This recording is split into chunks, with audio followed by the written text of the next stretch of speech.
ফের ছাত্র আন্দোলনে অগ্নিগর্ভ বাংলাদেশ। এবার ঢাকার ইঞ্জিনিয়ারিং বিশ্ববিদ্যালয়ে শিক্ষার্থীদের সঙ্গে ইউনূসের পুলিশের ব্যাপক সংঘর্ষ। বিক্ষোভকারীদের হাঁটাতে টিয়ার গ্যাস, সাউন্ড গ্রেনেড নিক্ষেপ করল আইন রক্ষকরা।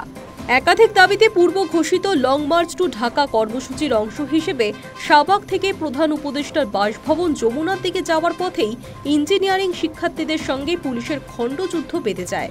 এই সময় পুলিশ ছাত্রদের বেপরোয়াভাবে মারধর করে অভিযোগ ছাত্রদের। ক্ষুব্ধ ছাত্ররা স্বরাষ্ট্র উপদেষ্টাকে এর জন্য ক্ষমা চাইতে হবে বলে দাবি করেছেন।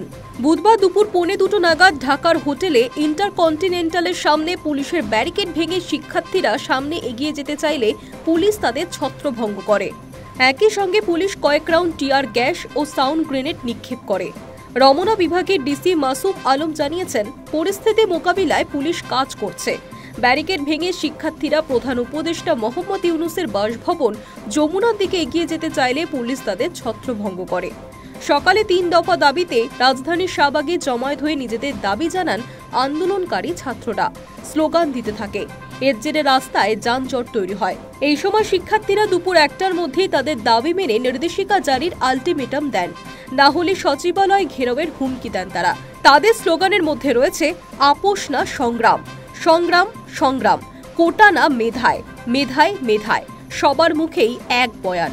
ডিপ্লোমা টেকনিশিয়ান অবৈধ ডিপ্লোমা কোটা অবসান চাই।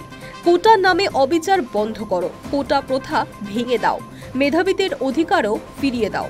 ইঞ্জিনিয়ারিং শিক্ষার্থীদের 3 দফা দাবি হল, ডিপ্লোমা ইঞ্জিনিয়ারদের নামের আগে ইঞ্জিনিয়ার লিখতে না দেওয়া, ডিপ্লোমা ইঞ্জিনিয়ারদের কাউকে পদোন্নতি দিয়ে 9ম গ্রেডে উন্নতি না করা ও 10ম গ্রেডের চাকরিতে প্রবেশের ক্ষেত্রে স্নাতক ইঞ্জিনিয়ারদের সুযোগ দেওয়া।